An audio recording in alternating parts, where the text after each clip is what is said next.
Bom dia, pessoal. Hoje eu não estou bebendo café, estou bebendo uma água com gás. Eu espero que vocês estejam firmes aí no propósito de aprender e estejam hidratados, tá?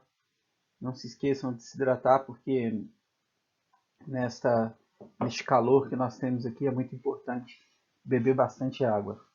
Pessoal, hoje eu trouxe um tema aqui pra gente, um dos temas que eu mais gosto dentro da administração, que é o marketing ou administração mercadológica. Geralmente, quando eu pergunto para os alunos o que é marketing, a maior parte deles me responde que marketing é propaganda ou que marketing é venda, né? Na verdade, marketing é muito mais do que venda e marketing é muito mais do que propaganda. E é isso que eu vou mostrar aqui para vocês nessa aula. Talvez alguns de vocês já tenham sido alunos na disciplina de marketing. Então, se vocês já foram alunos nessa disciplina, a gente vai rever alguns conceitos. Quem não foi aluno ainda nessa disciplina, né? Ou quem não tem essa disciplina no currículo, vai poder aprender um pouquinho aqui sobre estratégia de marketing, concepções, técnicas que são importantes, caso você decida empreender aí, ou caso você trabalhe em uma empresa que com certeza vai ter marketing, vai ter que se preocupar com marketing, ok? Como eu falei para vocês, o marketing é muito mais amplo do que só propaganda. O Kotler, que é um dos principais autores da área, define que marketing é a ação social que tem por objetivo facilitar as relações de troca. Então vamos lá, ação social. O que está no centro de uma ação social? O ser humano. Então quem faz o marketing? O ser humano. E com qual objetivo? Facilitar as relações de troca. Tem um conceito que eu gosto bem, né, quando a gente pensa em ser humano. Todo e qualquer ser humano tem três coisas. Vamos lá. A primeira coisa é que o ser humano tem um corpo. E o corpo do ser humano precisa, né, tem necessidades que são necessidades imediatas, né, urgentes. Então a gente precisa comer, a gente precisa dormir. Se a gente estiver doente, a gente precisa tomar um remédio. Então o corpo de qualquer ser humano, seja um brasileiro, seja um chinês, seja uma pessoa que está aqui em Uberaba, uma pessoa que está lá no Tibete, né, lá em qualquer lugar do mundo, ele tem necessidades físicas, né? Então o ser humano precisa consumir para suprir suas necessidades físicas. O ser humano também tem uma mente, e essa mente do ser humano, ela tem vontades. Então, por que vocês estão aqui assistindo minha aula? É porque a aula é legal? É porque o professor é legal? Ah, é também, mas não é só por causa disso. É porque vocês têm vontade de se formar. Então, vocês utilizam da força de vontade para poder estar aqui agora aprendendo um pouquinho mais sobre marketing.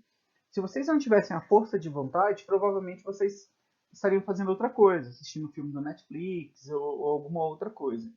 Então, a vontade, ela envolve decisões que são decisões lógicas, decisões pensadas. Então, todo ser humano tem um corpo, e esse corpo tem necessidades. Todo ser humano tem uma mente, e essa mente tem vontade. O ser humano também possui a psique, né? Ou a gente pode chamar de alma ou personalidade. Não é necessariamente essa alma que morre e vai para o céu, né? Das religiões. Não, é a minha personalidade, os traços que me fazem ser único. Então, se eu perguntar para vocês que tipo de música vocês gostam, que tipo de roupa vocês vestem, tudo isso tem a ver com a personalidade de vocês. E todo ser humano, seja no Brasil, seja na China, como eu falei para vocês, ele vai ter um corpo com necessidades, ele vai ter uma mente com vontades e ele vai ter uma personalidade com desejos. Então, quando a gente fala que o marketing é a ação social que envolve, que busca facilitar as relações de troca, o que a gente quer dizer é que é uma ação feita por seres humanos que busca a troca, né, realizar trocas na sociedade para que as necessidades, os desejos e as vontades dos indivíduos sejam satisfeitas. Então, ninguém consegue sozinho satisfazer todas as necessidades, desejos e vontades. Se eu falar para vocês assim, não, olha, eu vou pegar cada um de vocês, levar para o alto de uma montanha, em uma casinha de madeira lá em cima, né, aqueles cenários que a gente tem de filme, aqueles cenários maravilhosos. Só que vocês vão ter que se virar lá durante sozinhos, vocês vão ter que se virar. Então, uma hora a comida que vocês têm lá vai acabar.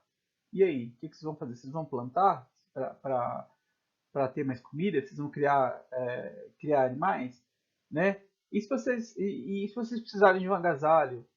E se vocês precisarem tomar um remédio? E se vocês quiserem ler um livro ou ouvir uma música? Será que isso vai estar acessível lá para vocês? Então, o indivíduo sozinho, ele não consegue satisfazer todas as necessidades, desejos e vontades. E é por isso que o ser humano troca. E o grande objetivo do marketing é facilitar essas relações de troca entre os seres humanos, ok?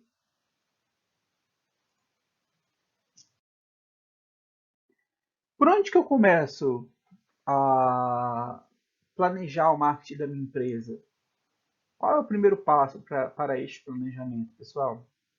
Olha, não sei se vocês já leram Alice no País das Maravilhas ou já assistiram o filme, né? Mas tem uma fala que fala assim: se você não sabe para onde você está indo, qualquer lugar serve. Vou ver se eu acho isso para colocar para vocês aí, tá bom? Você é um gato! Mestre Gato. Oh, Mimi, and the bolo.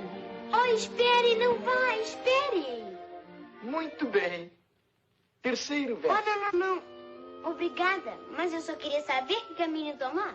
Oh, isso depende do lugar aonde quer ir. Oh, realmente não importa, desde que eu... Então, não importa que caminho tomar. Então, se você não sabe para onde você está indo, qualquer lugar serve. Então, por onde começar? Eu preciso primeiro fazer um diagnóstico de onde eu estou e para onde eu vou. E quem está comigo nesse meu ambiente. Então, enquanto empresa, quem sou eu enquanto empresa? Quem está comigo nesse mercado? Quem são os meus clientes? Quem são os meus concorrentes? Para onde eu quero ir? Onde eu quero chegar? Então, antes de pensar nas estratégias de marketing, eu preciso pensar primeiro no diagnóstico de mercado.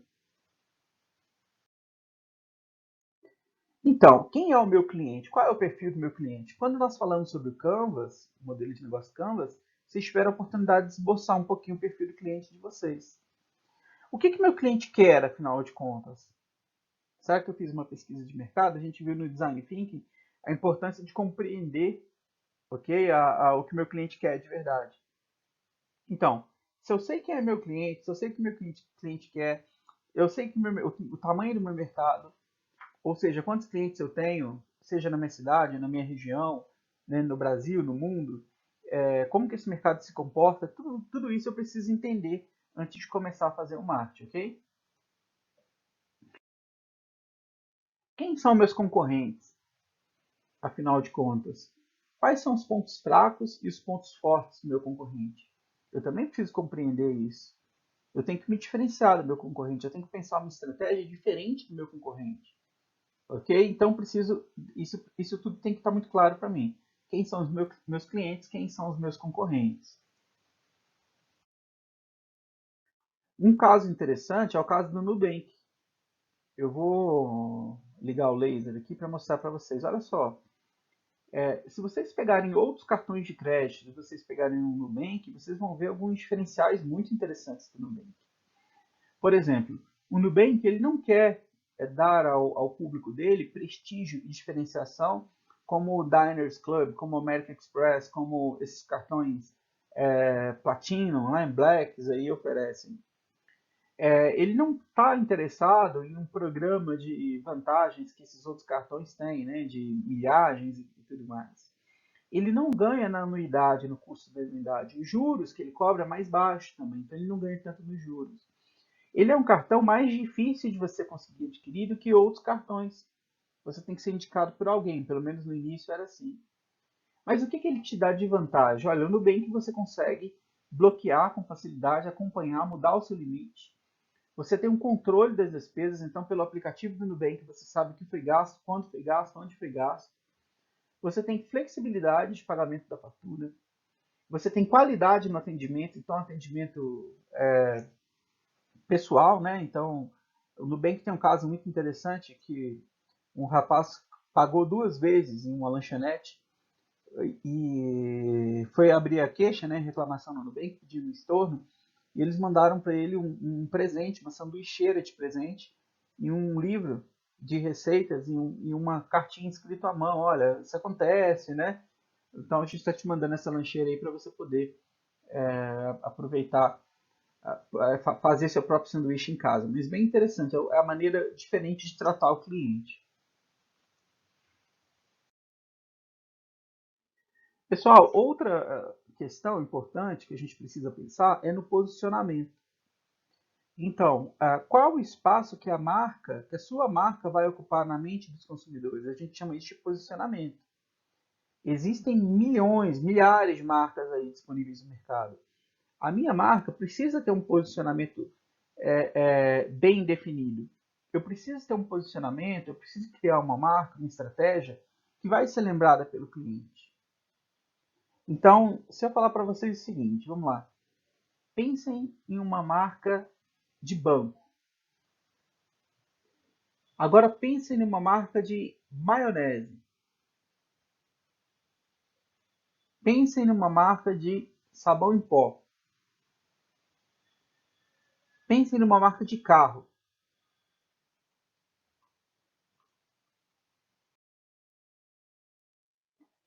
Quais dessas marcas aqui vocês pensaram? Eu estou falando isso porque isso é posicionamento de mercado. Então você tem, por exemplo, a Volkswagen, que como que as pessoas lembram da Volkswagen? Poxa, é uma marca de carro tradicional, né? Vem desde o Fusca, da Kombi, é uma marca alemã de carro. Então são carros duráveis, carros que não estragam, com garantia. Então durante muito tempo a Volkswagen, inclusive, foi líder no Brasil, né, de vendas. A mesma coisa o Omo. Então, como que as pessoas lembram dessa marca? A melhor marca de sabão em pó, a marca que mais vende. A Helmas, como que as pessoas lembram? O Banco do Brasil. O Banco do Brasil, por exemplo, criou uma estratégia de posicionamento chamado Bom para Todos, né? O Banco de Todos. Então, o Banco do João, o Banco do Paulo, o Banco do José. Eu mesmo sou cliente do Banco do Brasil há muitos anos, né? Então eu gosto bastante da maneira como o banco interage com o cliente. Mas enfim, cada marca, se você pensar, por exemplo, nessa símbolo aqui, ó, se eu fizer isso aqui para vocês, ó, vocês vão lembrar do quê? Do Itaú, o banco digital. Se eu falar para vocês, por exemplo, Jeep, vocês vão lembrar de uma marca de carro que é uma marca de carro de aventura. Ok? Jeep, trilha e tudo mais. Se eu falar para vocês Mercedes-Benz, vocês vão lembrar de uma marca de carro, geralmente carro de luxo, né? Então, cada marca tem um posicionamento. O posicionamento nada mais é do que o espaço que a marca ocupa na cabeça do consumidor. E a gente precisa estar com isso muito, muito definido, muito bem definido, no momento de pensar a nossa estratégia de marketing. Então, qual é espaço que a sua empresa quer ocupar na mente do consumidor? Por exemplo, a Apple. Se eu falo para vocês Apple, o que vocês se lembram? Ah, olha, tem um iPhone, é uma marca descolada. Você tem o Steve Jobs, o pessoal que trabalha com edição gráfica usa. A logo da Apple é uma logo muito marcante. Você tem recursos gráficos sofisticados, né? Você tem iTunes. Então a Apple ela vai te lembrar de tudo isso. McDonald's, o que vocês se lembram? Ah, é rápido, tem os arcos dourados, né? Tem as crianças, tem brinquedo, o McLanche Feliz, diversão, o Ronald McDonald. Tudo isso faz parte da estratégia do que é o McDonald's. Então, é muito importante a gente pensar aí nisso. O que minha marca vai significar para o consumidor, ok? Importantíssimo pensar sobre isso. Mesma coisa eu falo para vocês aqui em termos de carros. Se eu pensar em carros luxuosos e carros funcionais, né? Luxuosos são carros caros, né? Carros bem caros. E funcionais são carros mais populares. Carros tradicionais, que são os modelos de carro mais tradicional, né? Os carros mais quadrados, os carros maiores e carros esportivos. Então, se eu for pensar aqui num carro luxuoso e super esportivo, eu tenho um Porsche. Se eu for pensar num carro luxuoso e tradicional, com um design mais tradicional, eu tenho a Mercedes. Se eu for pensar em um carro tradicional e funcional, eu tenho aqui, por exemplo, o Polo Sedan, né? Está meio desatualizada essa lista, mas dá para a gente entender. Se eu for pensar num carro funcional, que não é um carro tão caro e esportivo, eu tenho a Ford EcoSport, por exemplo. Beleza, pessoal? Então, para vocês terem uma ideia aqui, como é que você tem diversas marcas posicionadas de forma diferente no mercado. O Michael Porter, acredito que vocês já ouviram falar dele, é um dos maiores escritores de estratégia empresarial. Ele fala o seguinte: se você não sabe como se posicionar, você tem 4 estratégias genéricas. Deixa eu dar um golinho na água aqui e já explico. Ok. A primeira estratégia é a estratégia de liderança em custos. Então, o que é isso? Você vai vender o seu produto mais barato do que o concorrente. Então, o meu produto é o mais barato. Exemplo, a Solan. Quando a Solan entrou no mercado, aquela esponja de aço, ela era mais barata que o Bombril. Então, é um exemplo. Ou um restaurante popular, né? Um restaurante que vende a comida muito barata. A outra estratégia é a diferenciação. O que é diferenciação? Você tem o melhor produto que existe. Então, olha, existem parques temáticos, mas existem a Disney. É barato para a Disney? Não, não é, mas você não tem nenhum lugar no mundo que vai te proporcionar a mesma experiência da Disney, ok? Então, a Disney é um exemplo de diferenciação. É um produto completamente diferenciado dos outros. Você pode também, isso aqui você atendendo, né, todos os segmentos disponíveis. Você pode também pensar em um segmento muito particular e pensar, por exemplo, no enfoque em custos. Eu posso ter um restaurante japonês, que é o restaurante japonês mais barato. Ou ainda, eu posso produzir produtos veganos, mas num preço mais acessível. Então você vai pegar um segmento específico, ok? E você vai ter uma estratégia de preço agressiva dentro desse segmento. Ou você pode ter um enfoque em diferenciação. Você vai pegar um segmento específico e você vai ser o melhor produto dentro daquele segmento. Tá? Eu vou abrir uma empresa de consultoria na área de zootecnia. Quem eu vou atender? Eu só vou atender grandes produtores de búfalo, sei lá, bubalinas, né? Então, grandes produtores de bubalinas. Bubalinos são búfalos, tá? Vocês devem saber disso. Que tenham animais premiados em competição. Então, eu vou criar ali uma estratégia de atender os melhores. Eu vou ser um consultor completamente diferenciado. Vou trabalhar com alta tecnologia e outras coisas mais. Ok? O que é isso? É um enfoque em diferenciação. Estou trabalhando com um tipo específico de cliente e oferecendo para ele algo que ele não vai encontrar em outro lugar, senão na minha empresa. Pessoal, então, segmentação significa você agrupar clientes com necessidades, desejos ou vontades semelhantes. Então, você vai fazer uma leitura geral do mercado e você vai criar grupos de clientes que tenham necessidades, desejos e vontades semelhantes. Por exemplo, você pode segmentar de forma geográfica, ok? Vou colocar uma aguinha aqui. Você pode segmentar de forma geográfica. Como assim segmentar de forma geográfica? Olha, eu vou abrir a minha empresa em lugares que tenham uma população a partir de 200 mil habitantes. McDonald's, por exemplo, ele não abre em qualquer cidade. Então, uma cidade muito pequena, eles não abrem franquias nessas cidades muito pequenas. Ou o tipo de atividade econômica, olha, não, eu vou abrir a minha empresa de consultoria no Mato Grosso, porque o Mato Grosso tem muita gente trabalhando com pecuária lá.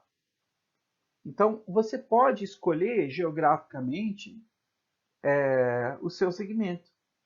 Você tem produtos que são consumidos, por exemplo, no sul, chimarrão, né? Aqui em Minas a gente não consome tanto chimarrão. Se você for pegar outro tipo de produto, azeite de dendê, por exemplo, você consome muito mais na região da Bahia, Guaraná Jesus, na região do Maranhão. Então você tem produtos que são produtos com apelo geográfico muito forte. E você pode pensar uma estratégia, uma empresa que vai aí segmentar de forma geográfica. Por exemplo, Poços de Caldas é uma cidade que tem muito idoso. Você pode criar uma academia focada em população idosa, uma rede, uma franquia, em cidades que têm um índice a partir de 20% de idosos, por exemplo. Isso é uma segmentação geográfica, ok?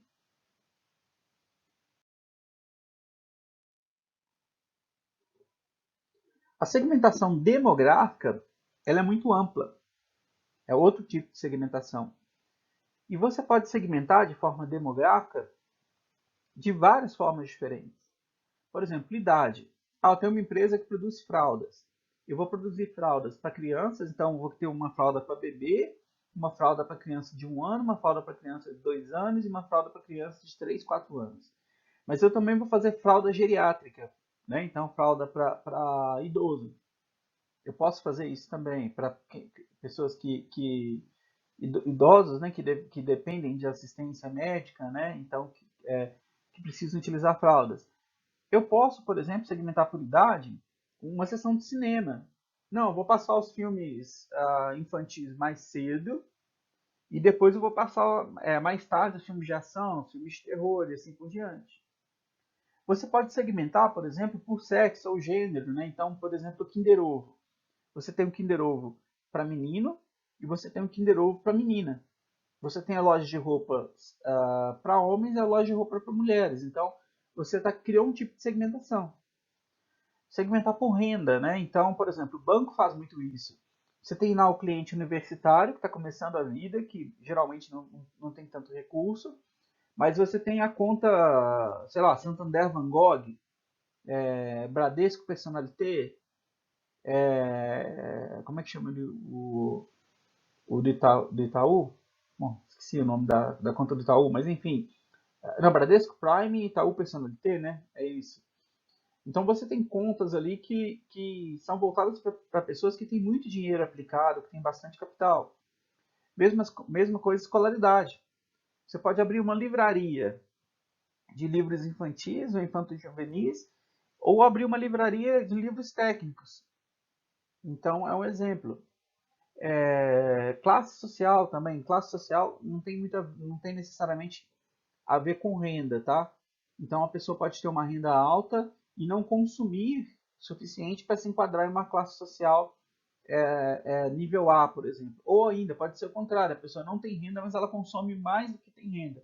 E aí, dentro do enquadramento de classe social, ela estaria enquadrada em nível diferente de classe, tá? De classe social. Então, por exemplo, você pode abrir uma loja em um shopping popular, ou você pode abrir uma loja em um shopping super badalado, super caro. Ok? Então é uma forma de segmentar também, você pensar aí no padrão de consumo das pessoas. Outra forma de segmentar é comportamental. Então, baseado em comportamento que as pessoas sempre têm, um padrão de comportamento. Exemplo, as pessoas que vão no supermercado uma vez por mês e fazem uma compra muito grande. Observe, é um comportamento padrão. Eu vou no supermercado uma vez por mês e faço uma compra enorme. Então, eu vou encher o carrinho no início do mês. Isso é muito comum, pessoal, no Brasil, porque o Brasil pegou um período de hiperinflação na década de 90, né? Então, as pessoas recebiam um pagamento, corriam para o supermercado e compravam, porque se não comprassem naquele dia, o preço ia aumentar. Então, é um exemplo de segmentação comportamental. Pessoas que abastecem um carro uma vez por semana. Pessoas que saem de casa para festas ou barzinhos, né? Aos finais de semana. Tudo isso é uma segmentação comportamental. Você vai entender o comportamento do seu cliente, o padrão de comportamento dele.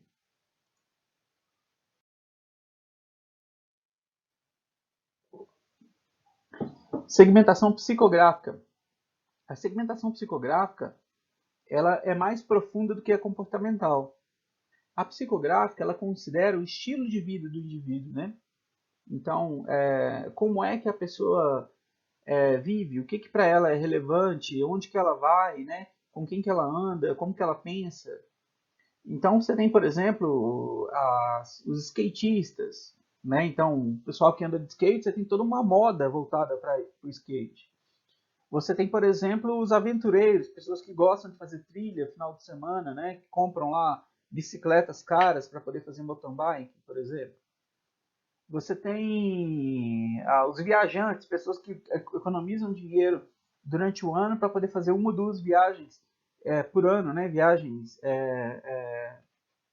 caras, né? Viagens não necessariamente caras, mas viagens difíceis, viagens complexas. Então, o pessoal que gosta mesmo de ir para longe. Então, tudo isso são características psicográficas do cliente. Então, é a forma da pessoa viver, é o que ela considera mais importante, mais relevante. Você pode agrupar clientes que tenham essas perspectivas, né? Então, isso é importante, você pensar no estilo de vida do seu cliente. Tranquilo, pessoal? Então, vamos lá. Uma vez que eu entendi meu mercado, quem é o meu cliente, uma vez que eu entendi meu concorrente, uma vez que eu defini meu posicionamento, então eu defini o espaço que eu quero ocupar na cabeça do meu cliente. Uma vez que eu segmentei meu mercado, então eu entendi quais características dos segmentos de mercado são mais importantes para mim, aí eu vou partir para as estratégias de marketing. E eu vou falar aqui para vocês agora sobre os famosos 4Ps. Tá? Então, quais são os 4Ps? Estratégia de produto, de preço, de praça e de promoção. Os 4Ps do marketing, né, que a gente fala. Produto, preço, praça e promoção. Vamos discutir um pouquinho sobre isso agora. Vamos lá. Então, a primeira estratégia, na verdade não tem muito uma ordem, né? A gente diz que a gente tem que trabalhar essas estratégias conjuntamente. Mas eu vou começar falando sobre o produto. Então, o seu produto, por exemplo, ele tem que ter uma embalagem. Se for um produto, se for um serviço, você pode até criar alguma coisa ali que vai dar ao seu serviço um rótulo, né? um label que a gente chama. Por exemplo, o meu filho, a escola do meu filho, ele tem lá uma agenda com o nome dele, com tudo que aconteceu no dia dele na escola. Isso é uma forma de embalagem do serviço que eles oferecem, tá bom? Então, isso pode acontecer. Se você, por exemplo, vai num supermercado, você tem um aplicativo do supermercado. O supermercado, o que ele faz ali para você, na verdade? Ele está oferecendo um serviço de vender produtos. Mas se você tem um aplicativo para você fidelizar, ok? Eles estão criando uma cara, uma roupagem para o serviço deles. Então, a gente não diz que o serviço tem uma embalagem, mas o serviço tem uma roupagem, ok? Mas vamos ao produto. Então, o produto tem que ter uma embalagem. Qual vai ser o design da embalagem? Quais informações vão estar presentes nessa embalagem? Quais vão ser as funções da embalagem? Por exemplo, essa embalagem que está aqui, ó, a Tetra Pak, ela tem uma função muito... Não pode ser que não seja a Tetra Pak, né, mas a tecnologia de embalagens longa-vida. Qual o objetivo dessa embalagem? Ela mantém o produto conservado por muito mais tempo. Então, um leite de caixinha, ele dura muitas vezes mais do que um leite de saquinho, por exemplo. Então, o tamanho da embalagem, né? Na década de 90, por exemplo, você não tinha Coca-Cola com tantos tamanhos diferentes quanto você tem hoje. Hoje você tem uma latinha de 250, uma de 350, uma garrafinha de 600, de 1 litro, 1,5 litro, 2,5 litros, 3 litros. Por que eles fazem isso? Porque o perfil do consumo mudou. As pessoas estão querendo consumir menos açúcar, as famílias elas estão menores, ok? Então tudo isso influencia o tamanho da minha embalagem. Eu preciso pensar nisso.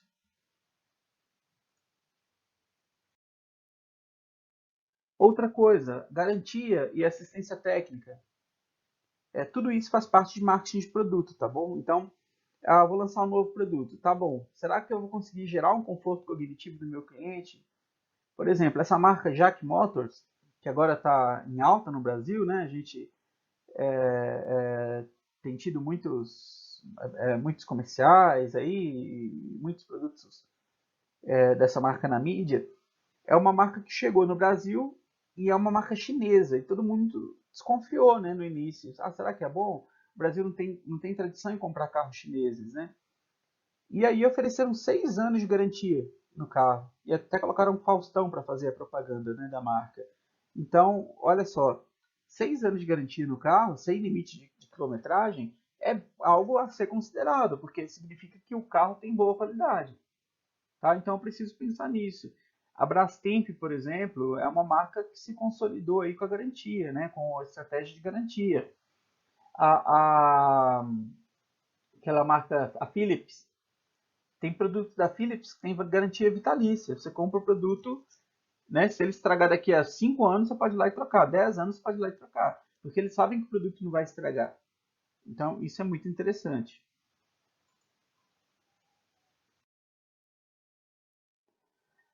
Produtos complementares é outra forma também de a gente pensar a estratégia de produto. Por exemplo, esta imagem aqui, ó, é da uma sala de aeroporto do Centurion Club, do Bradesco, né? Então, quem tem o cartão American Express do Bradesco vai até os aeroportos. Então, descobriram, né, que as pessoas que têm muito dinheiro têm o hábito de viajar muito, seja para o trabalho ou seja por lazer.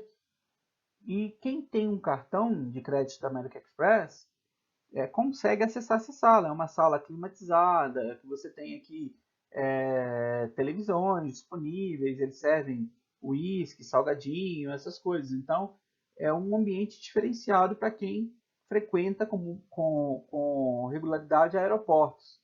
Tá? Então, o que cartão de crédito tem a ver com sala VIP em aeroporto? Tudo. Nesse caso aqui, tudo. Tá? O cliente desse cartão de crédito ele quer ter esse luxo aqui de ter uma sala exclusiva nos aeroportos. O produto em si também, pessoal, esse aqui também não, esse aqui é o mais importante. Então, quais são as características do seu produto que de fato diferenciam ele, que tornam ele algo mais interessante para o consumidor? Isso aqui é até um exemplo da água, né? Isso aqui não existe, tá bom? Até lembrei que eu tenho que beber água, peraí. Isso aqui não existe, mas se a Apple tivesse uma água, vendesse uma água no mercado, ela criaria uma estratégia de marketing super valorizando a água e criando uma mega tecnologia em cima daquilo, né? Então, por exemplo, o selo que mostra a temperatura da água, né? Aqui a tampa que abre uma rotação inferior a 90 graus. Então, isso aqui é uma brincadeira, né? Mas para vocês terem uma ideia de como é que o produto você pode criar o apelo em cima do produto. Até uma água mineral, você pode criar apelo em cima de uma água mineral. Ok? Então, você tem que pensar nisso. Quando você cria um novo produto, quando você cria um novo serviço, você já tem que pensar no apelo mercadológico desse novo produto, desse novo serviço. Aí nós temos que pensar também no marketing de preço. Quanto eu vou cobrar pelo meu serviço, quanto eu vou cobrar pelo meu produto. Então, primeiro P, produto. Segundo P, preço. Olha, primeira coisa, qual o domínio que eu tenho do mercado? Existem alguns remédios aí que custam milhares de reais para tratamento de algumas doenças. Por que esses remédios custam caro? Primeiro, porque geralmente só tem uma empresa que vende. Então você não tem concorrência. A empresa detentora ali da patente, só ela vende. Segundo, o cliente não tem alternativa a não ser comprar. Ou ele compra ou ele vai perecer com a doença. Tá? Então, quanto maior o domínio que eu tenho do mercado, mais caro eu posso cobrar.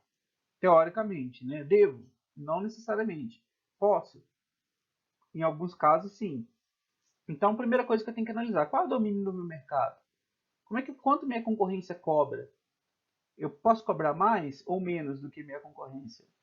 Aí vai depender de outras coisas. Por exemplo, posicionamento.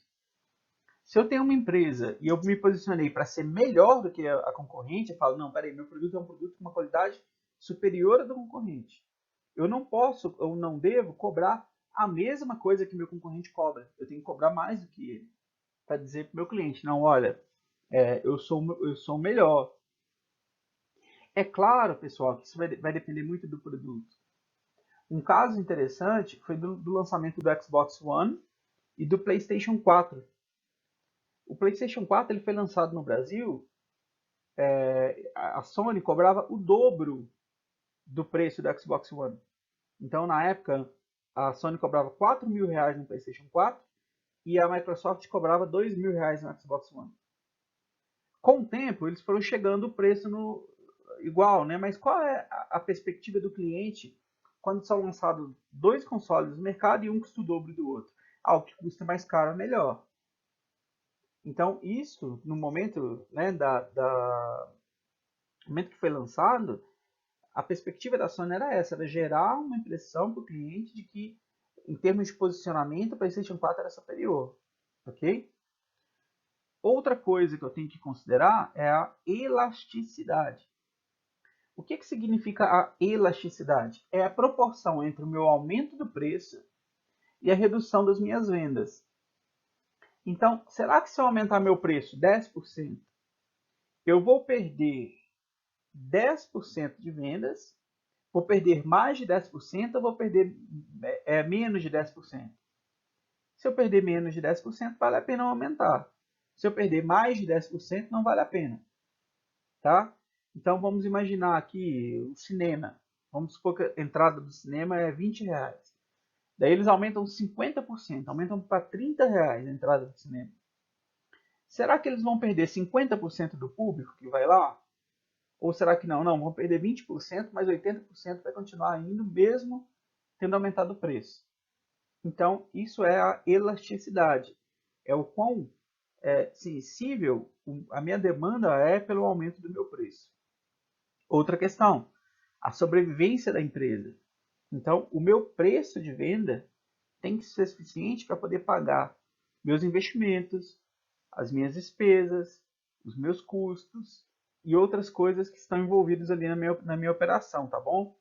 Então, lembre-se disso. Sempre que vocês forem vender um produto, pensem assim, esse produto está pagando os meus custos, minhas despesas, meus investimentos?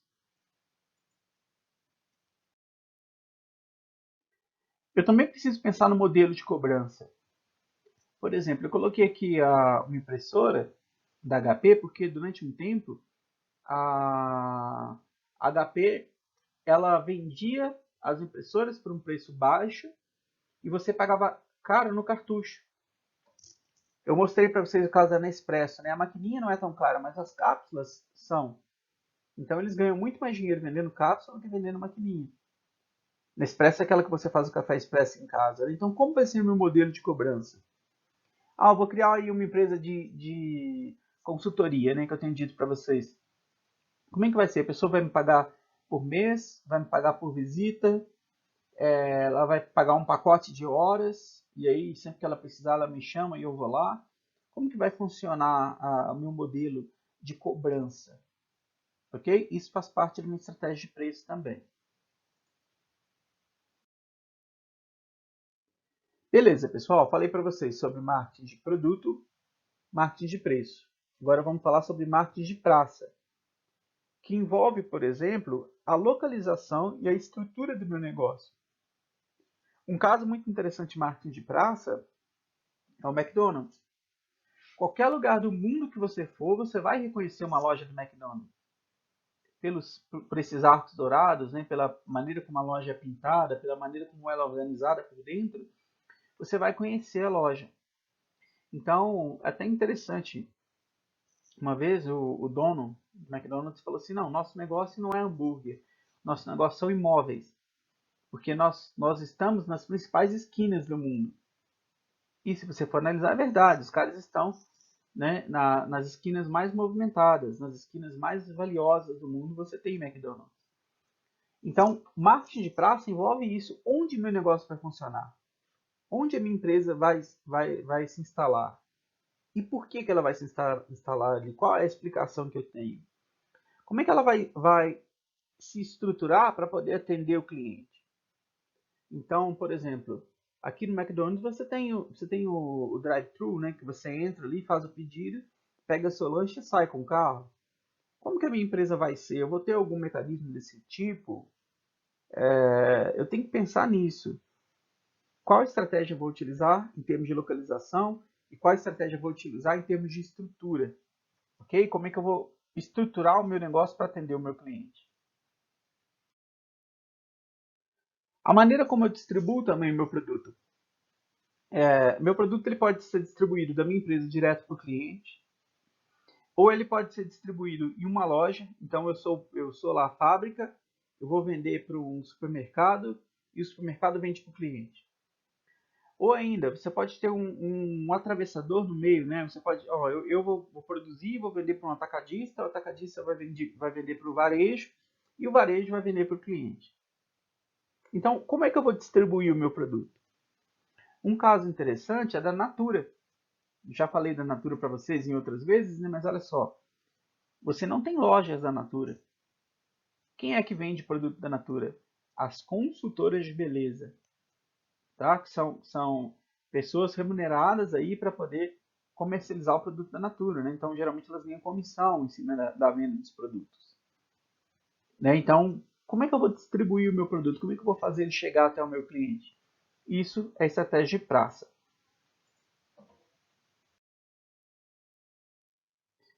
E aí chegamos ao último P aqui, que é o P da promoção. E a promoção envolve toda a comunicação da empresa com o cliente. Então, primeiro P, produto, envolve minha estratégia de embalagem, de garantia, de assistência do meu produto em si, de produtos complementares. Segundo P, preço, quanto eu vou cobrar, por que eu vou cobrar dessa forma, como eu vou cobrar. Terceiro P, praça, onde eu vou me instalar, por que eu vou me instalar ali, como eu vou distribuir o meu produto, como é que eu vou fazer o meu produto chegar até o cliente. E o marketing de promoção envolve a minha estratégia de comunicação com o cliente. Então, o que eu vou fazer para ser visto, para ser lembrado pelo cliente? Propaganda, publicidade, promoção de vendas, merchandising. Vou falar um pouquinho para vocês sobre essas coisas aqui agora, ok? Primeiro a gente tem que pensar que existe um processo aqui de comunicação. Quando eu vou transmitir uma mensagem, eu tenho um receptor, que é a pessoa que vai receber a mensagem, e eu tenho um emissor, que é a pessoa que está emitindo a mensagem. Então, a primeira coisa, o emissor tem que conhecer o receptor, ou seja, a empresa tem que conhecer o cliente, ok? Este emissor ele vai usar um código, que pode ser imagem, pode ser som, pode ser letra, pode ser... Aqui, por exemplo, eu estou usando códigos para vocês, né? Eu estou mostrando aqui todas essas setas, essas caixinhas, esses textos. Ele é um código que ele vai ser decodificado por vocês. Vocês vão entender o significado deles, ok? Ou não, ou você pode entender errado o que seu cliente quer passar, o significado que seu cliente quer passar, o que seu cliente não, o que sua empresa quer passar, ok? É muito comum a empresa querer comunicar uma coisa e comunicar outra, e o cliente não entender e ficar um clima ruim entre empresa e cliente. Mas enfim, pessoal, vamos lá. Então, o emissor ele vai criar uma codificação, vai criar um conjunto de letras, de imagens, de símbolos, vai escolher uma mídia. Essa mídia é o veículo pelo qual vai utilizar para comunicar com o cliente. Outdoor, rádio, televisão, jornal, revista, internet, tudo isso são mídias. E aí, o receptor vai receber a mensagem e vai decodificar ela. O receptor pode dar como resposta ao emissor, por exemplo, a compra do produto. Então, não, eu gostei, achei que a propaganda foi legal, a propaganda me tocou de alguma forma, eu vou lá e vou comprar o produto. Agora, podem acontecer ruídos nesse processo também. O emissor escolheu mal o código, escolheu mal a forma de transmitir a mensagem, o receptor não estava preparado para decodificar aquela mensagem, a mídia escolhida foi errada, então não foi uma mídia legal, e tudo isso gerou ruído e atrapalhou, né, que a minha propaganda de fato fizesse efeito sobre o meu cliente. Então, é muito importante a gente tomar cuidado no momento de pensar como vai ser a propaganda. Uma propaganda, só deixando claro uma coisa aqui, a propaganda é sempre uma comunicação paga, tá bom? Então, quando eu faço propaganda, eu sempre estou pagando para ter um espaço em uma mídia. Então, seja uma revista, um jornal, uma rádio, o rádio, né? Seja lá qual for o meio, eu sempre vou pagar para poder aparecer ali. E aí, quando eu for fazer uma propaganda, eu preciso pensar em três coisas. A promessa, o que o meu produto promete para o cliente. Por exemplo, a margarina Qualy, a propaganda da margarina Qualy, não promete para o cliente um sabor extraordinário. Promete para ele o quê? Qualidade de vida. Qualidade de vida tem nome, quali. Então é saudável aquilo, é mais saudável do que a manteiga, na perspectiva da propaganda, né? Então é a família feliz, fazendo um piquenique no domingo com o cachorro, né? Então isso é a promessa que a minha empresa tem para o cliente. Eu tenho que pensar no tom da minha propaganda. A propaganda ela pode ser mais racional ou mais emocional. Então, se eu colocar, por exemplo, um médico ali de jaleco falando sobre os benefícios do meu produto, é o tom racional. Agora, se eu coloco uma família feliz ali consumindo o meu produto, é um tom emocional. E aí eu tenho sinais de suporte à promessa, que é todo o conjunto de códigos, né, que eu falei para vocês ali atrás. Um exemplo muito interessante. A Coca-Cola é uma empresa que tem como promessa ao cliente a autoindulgência, né, que é você se premiar. Então você bebe a Coca-Cola muito como prêmio de alguma coisa legal que você fez, uma prova chata, né, sei lá, um final de semana que chega. Então a Coca-Cola tem muito disso, a autoindulgência, tem muito da união das pessoas, né, do conforto, do aconchego. Se vocês pegarem a propaganda da Coca-Cola de 1990, que tem um filhotinho de urso preso em um iceberg, a família do outro, esse filhotinho nada ali e bebe a Coca-Cola e dá aquele né, de estar junto com a família, a promessa, o tom é o mesmo da propaganda do ano retrasado. Tinha uma menina jantando com a família e falava: o que eu estou fazendo aqui? Eu não devia estar aqui, meu lugar não é aqui. Mas eu acho que eu tenho que fugir. Mas eu levaria minha mãe, levaria meu irmão também. Eu levaria meu pai se ele tivesse de férias.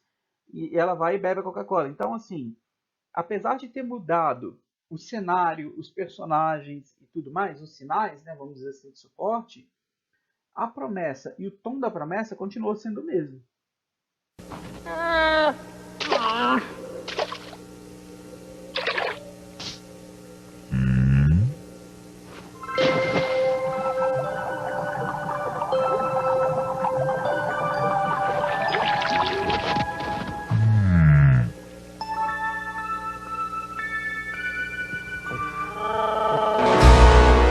O que eu tô fazendo aqui com essas pessoas? Eu não faço parte dessa família. Tem que sumir daqui. Pegar minha guitarra e tchau. Fui. Aqui ninguém se importa comigo.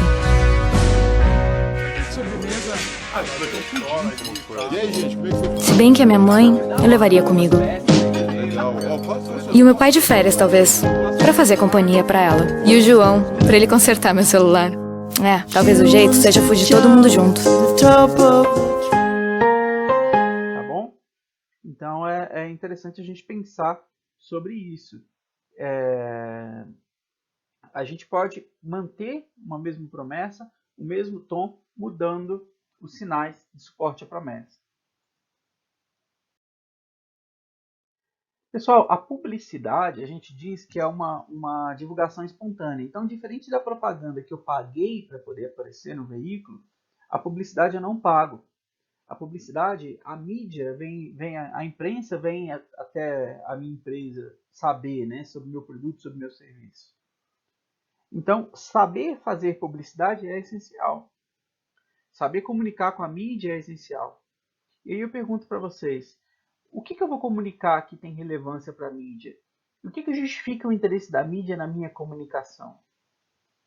Você pode criar estratégias que vão gerar interesse da mídia.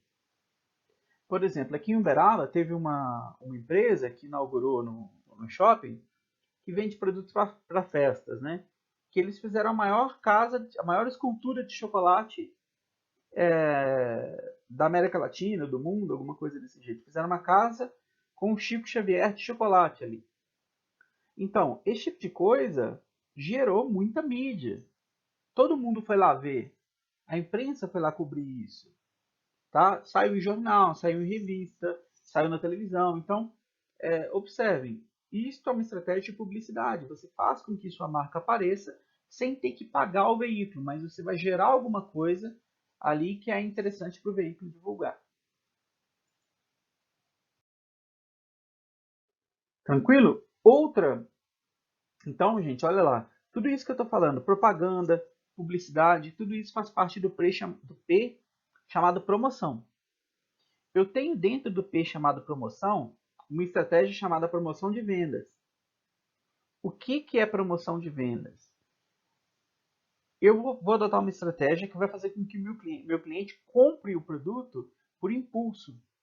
Então, promoção de vendas é uma comunicação. Geralmente você faz ela no ponto de venda, mas pode ser feito em outros lugares também. Que você vai incitar o cliente a tomar a decisão de compra ali naquele momento, naquela hora. Por exemplo, o meu preço com desconto, se você comprar hoje, você ganha 50% de desconto, você ganha 30% de desconto, isso é promoção de vendas. Você oferecer um brinde para o cliente, então olha, você compra aqui esse copo, você leva junto uma xícara, sei lá, você leva junto alguma outra coisa. Venda casada é isso? Não, porque eu estou dando um brinde para o cliente, né? A participação em feiras, né? Então você está em um lugar, por exemplo, demonstrando o seu produto, mostrando como ele funciona. Condições especiais, não, se você comprar hoje, você vai parcelar em 15 vezes sem juros. Então, tudo isso é promoção de vendas. A promoção de vendas é um tipo de comunicação que faz com que o cliente tome a decisão de compra ali naquela hora. Assim que ele recebe a mensagem, já toma a decisão de compra e já vai e fecha ali a compra dele. Outra estratégia é o merchandising. O que é o merchandising? É uma propaganda que é escondida dentro do programa, dentro da programação. Tá bom? Isso é o merchandising. Então, por exemplo, no Big Brother, você tem a prova lá patrocinada pelo Café Três Corações. Isso é um merchandising. Você não vai mudar de canal para esperar passar o intervalo comercial, tá bom? Você ali de cara já vai assistir aquele merchandising porque aquilo faz parte da programação. Então, quem gosta de futebol, né, não sei se vocês se lembram, na Bandeirantes tinha o lance Lux Color da rodada, que era um reprise, né, de um lance do jogo que foi bonito e que era um patrocínio da Lux Color, que era uma tinta. Então, olha que coisa interessante. Você não vai mudar de canal, porque aquilo faz parte da programação. Então, seja Super Bonder, seja Café Três Corações, seja a Havaiana que está patrocinando a prova do Big Brother, quem gosta vai assistir, não importa o patrocinador. Então, a pessoa é meio que obrigada ali a assistir aquele comercial, porque ele faz parte do contexto do programa, tá bom? Beleza, turma. Então, atividade aqui. Prestem bastante atenção, tá bom? Se vocês fizeram Canvas, o Canvas vai ajudar muito vocês nisso. Vocês podem, inclusive, utilizar a mesma empresa.